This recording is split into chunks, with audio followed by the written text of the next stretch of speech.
Hello friends, नमस्कार। मैं हूं आशीष और इस वीडियो में लेकर आए हैं हम कक्षा 12वीं की जो जनरल इंग्लिश है उसका 10th lesson the hill top temple की क्वेश्चन आंसर। इस वीडियो में हम समझाएंगे आपको इसके जितने भी क्वेश्चन के आंसर हैं उनको, ताकि आप बेहतर तरीके से घर बैठे इनके जो आंसर हैं उनको समझ सकें। अगर कोई प्रॉब्लम जा रही है, कोई मीनिंग्स में समस्या जा रही है, तो हम करेंगे इस वीडियो के माध्यम से सॉल्व। तो चलिए बने रहिए इस वीडियो के लास्ट तक। यहाँ पर देखें कि इस लेसन में टोटल जो क्वेश्चंस हैं वो हैं 6 और यहाँ पर इन सभी 6 क्वेश्चंस के जो आंसर हैं उनको हम करेंगे एक्सप्लेन हिंदी में। तो चलिए शुरू करते हैं। फर्स्ट क्वेश्चन यहाँ पर आप देख लें, how can one reach the temple? एक व्यक्ति मंदिर कैसे पहुंच सकता है? हाउ माने कैसे, और वन मतलब होता है कोई या एक व्यक्ति, रीच माने होता है पहुंचना, और टेम्पल मीन्स होता है मंदिर। यानी कि कोई या एक व्यक्ति मंदिर कैसे पहुंच सकता है। तो यहाँ पर देख लीजिए, हो जाएगा वन हु इज, वन ऐसा कोई भी व्यक्ति, हु माने होता है यहाँ पर जब बीच में आता है हु तो उसका अर्थ होता है जो, इज प्योर इन हार्ट, जो हृदय से पवित्र है। प्योर मीन्स होता है पवित्र या शुद्ध होना, जो हृदय से शुद्ध है। हार्ट मीन्स होता है दिल या हृदय। And has dare to climb the heights of unnumbered steps.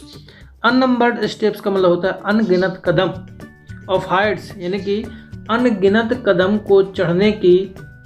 Climb means होता है चढ़ना, डेयर मान होता है हिम्मत। यानी कि एक व्यक्ति जिसके हृदय में पवित्रता है और उसके पास अनगिनत कदमों की ऊंचाई को चढ़ने की साहस है या हिम्मत है, कैन रीच द टेम्पल, वो व्यक्ति पहुंच सकता है मंदिर। यानी कि ऐसा व्यक्ति मंदिर पहुंच सकता है। यानी कि सीधा सा बात आप यहाँ पर देख लीजिए कि one who is pure in heart, जो व्यक्ति दिल से सुंदर है, हृदय से पवित्र है, and dare to climb the heights of unnumbered steps, अनगिनत कदमों की ऊंचाई हाइट्स को चढ़ने की हिम्मत है या साहस है, वो व्यक्ति मंदिर पहुंच सकता है।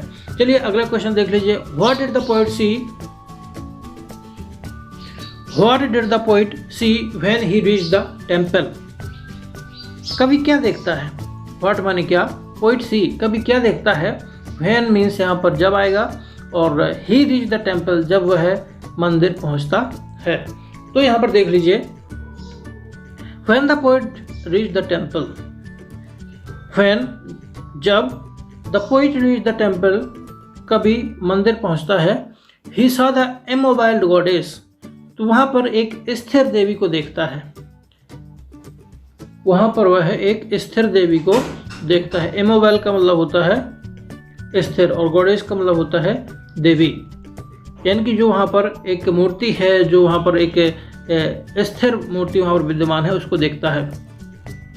The loneliness and purity of the mind of the people in the temple, और मंदिर में लोगों के जो मस्तिष्क की जो शुद्धता है और जो एकांतता है वो उसको वहाँ पर दिखाई देती है। जैसे कि फ्रेंड्स, आप जब जानते हैं कि एक ऐसा मंदिर जो पहाड़ की ऊंचाई पर स्थित हो, यानी कि ऊंचाई काफ़ी ज़्यादा हो, और वहाँ पर जब आप जाते हैं तो वहाँ पर देखेंगे कि छोटे मोटे लोग वहाँ पे पहुँचते नहीं हैं। आप देखते हैं कि अगर कोई मंदिर सामान्य स्थिति में होता है, नीचे ही होता है, तो वहाँ पर हर कोई टहलने पहुँच जाता है, एंजॉय करने के मकसद से पहुँच जाता है।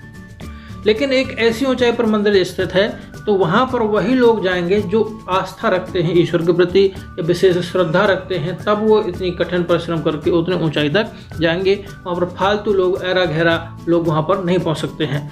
तो आप, मेरा मानना है कि इस भावार्थ को भली भांति समझ गए होंगे। एवरीथिंग वॉज काम, वहाँ पर सब कुछ, एवरीथिंग माने सब कुछ, काम शांत, क्विट माने एकदम शांत, काम का मतलब भी शांत होता है, क्विट मीन्स भी शांत होता है, यानी कि एकदम Nirav. Pure in the temple, मंदिर में सब कुछ एकदम शांत और पवित्र था। तो ये फ्रेंड्स हो गया इसका आंसर। यानी कि कभी वहाँ पर जाके जब देखता है तो वहाँ पर देखता है कि एक स्थिर देवी की मूर्ति वहाँ पर विद्यमान है, और वहाँ पर जितने भी लोग हैं मंदिर में, उनका दिमाग एकदम शांत और एकांत में एकदम शुद्धता से भरा हुआ है, पवित्रता से भरा हुआ है। एवरीथिंग वाज काम, वहाँ पर सब कुछ जो चीज़ें थी एकदम शांत थी और पवित्र थी मंदिर में। चलिए चलते हैं अगले क्वेश्चन में।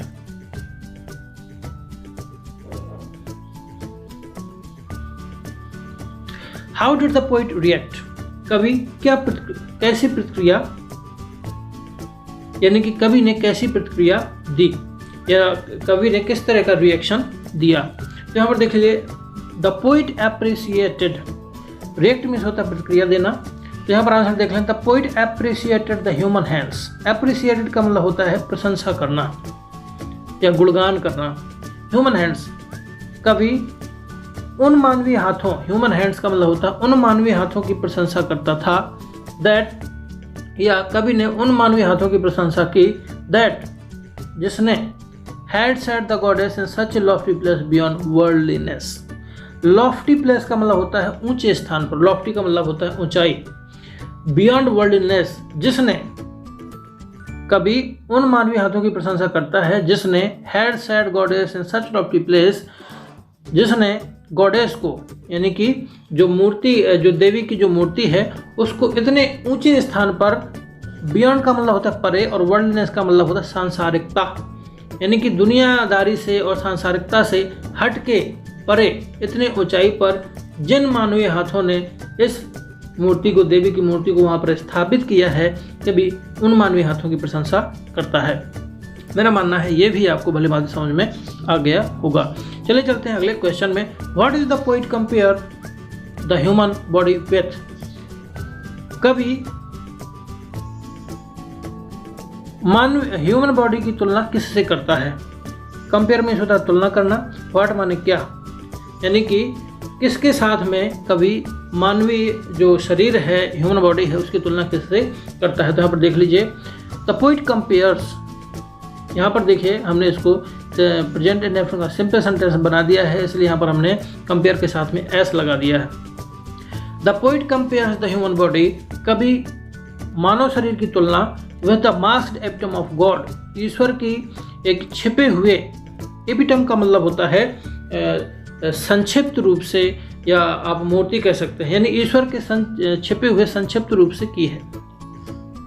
एपिटम का मतलब होता है संक्षिप्त रूप से, और यानी कि किसी चीज़ को संक्षिप्त कर देना, उसको स्पष्ट कर देना। और एपिटम का सामान्य तौर पे अर्थ ऐसा भी निकाल सकते हैं कि मूर्ति भी कह सकते हैं, लेकिन यहाँ पर इसका जो भावार्थ निकलता है वो संक्षिप्त है, यानी कि कवि ने मानवीय शरीर की तुलना ईश्वर के छिपे हुए संक्षिप्त रूप से या प्रतीक से की है। एपिटम का अर्थ प्रतीक भी होता है। तो ये भी आप समझ गए होंगे कि मानवीय शरीर की तुलना किससे की है। तो with the masked epitome of God, ईश्वर के छिपे हुए, मास्क का मतलब होता है छिपे हुआ। मास्क में होता है, आजकल आप देखते हैं कि मास्क चल रहा है, कोरोना की वजह से हर किसी को मास्क लगाना पड़ता है। तो मास्क का मतलब होता है किसी चीज़ को मूंद लेना, छिपा लेना।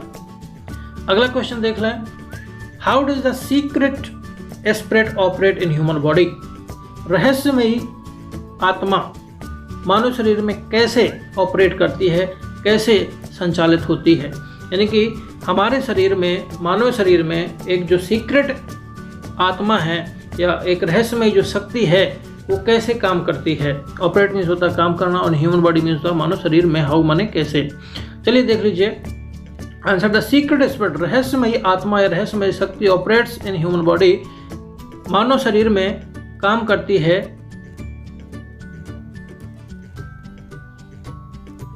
बाय लिविंग, रहकर, एंड एक्सप्रेसिंग, लिविंग मीन्स होता है रहना, और एक्सप्रेसिंग का मतलब होता है अभिव्यक्त करना, an image and sculptured face, अपनी जो छवि है उसको अभिव्यक्त करती है। यानी मानव शरीर में एक रहस्यमयी आत्मा रहकर अपनी जो छवि और एक स्कल्पचर्ड फेस, और जो मिट्टी का एक जो उसे रूप दिया गया है उसमें निवास करके वो अपनी छवि को अभिव्यक्त करती है। ये हो गया इसका आंसर। स्कल्पचर्ड का मतलब होता है ढालना, किसी मिट्टी का कोई मूर्ति बना देना, उसको स्कल्पचर्ड बोला जाता है। आगे देखिए, फेस मीन्स होता है चेहरा, और इमेज मीन्स होता है छवि।